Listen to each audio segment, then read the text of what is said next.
So we are... Oh, sorry. No, please. Excuse me, after sir. you. We are here with Mr. Christian Bale, who plays Gorr the God Butcher.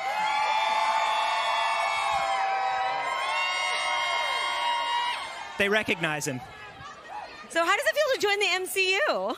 It's been a lot of bloody fun. Yeah, some good people. I'm in very good company. I gotta ask, a character with the name like Gorr the God Butcher, I feel like I hear that, I know exactly what Gorr the God Butcher is about.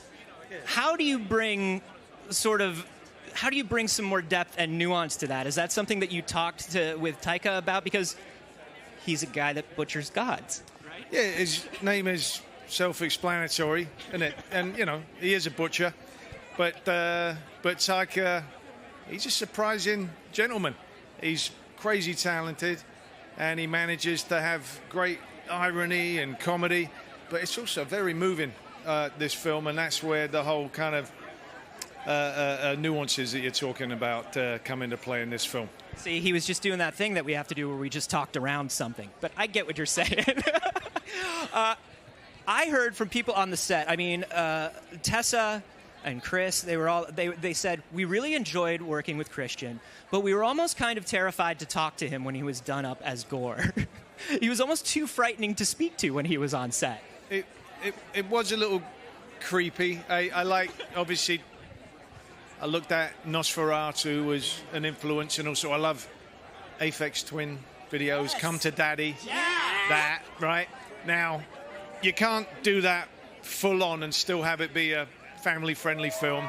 People would be running for the exits. But believe me, we did shoot that. And then, you know, I gave Taika lots of choices there, but I don't blame him. He was a creepy fellow to be around. And then on top of that, I had these fangs, so I couldn't really talk to anybody because every so I just gave up. That's another thing, is you underwent a complete makeup transformation, and that happened every single day. What was it like having to sit in the chair for all of that? Did it get easier? You got to go to a Zen place. I've done it a few times in my career. I kind of didn't realize I was going to do it on this one, actually, but the special effects makeup artists, Adam Johansson and Carla and Emily, they are as responsible as I am for creating this character. And I had a great time. They were wonderful characters, and it was a nice little transition into the weirdness of Gorr each and every morning. That transition was not only makeup and hair and costume, but movement and speech as well. Can you talk us through a little bit of that process? Yeah, you know, you don't really know what you're going to do until you're looking in the mirror, especially with something with that much prosthetics. And, you know, that we had planned the whole dance that Taika and I had planned. We didn't get to shoot it again. That'll be for another film. But a whole Gorr dance, and so with a lot of his movements and styles. And I had to teach that to my wonderful stunt doubles as well, who adopted this movement very well.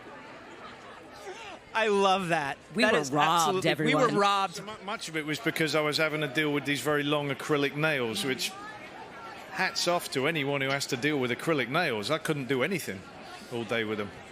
But I love how much you find the enjoyment in this. I mean, you know, you obviously have to, but it comes through so much in the performance and in the character of Gorr. I was just overjoyed every time you were on screen. It was so much fun to watch Gorr doing his thing. You're obviously a very sick man. Yes! Be overjoyed to watch a god butcher doing his butchering. You know, that's between me and my counselor, but yeah, you're not too far off. But that's the thing, though, is that I was saying this earlier, that every enemy in the MCU, there's a grain of truth in what they say, and they have a lot of their supporters. How do you feel like there was something with Gorr that would make everybody go, he's kind of right? Well, I mean, let's make no mistake. He is a butcher. He is a monster. But, yeah, there might be something that you see where you go, I'm a little conflicted here. You might just find a little bit of understanding in him. We look forward to getting to know and understand him more. Thank you so much for talking with us, Mr. Bale. Christian Bale, everybody!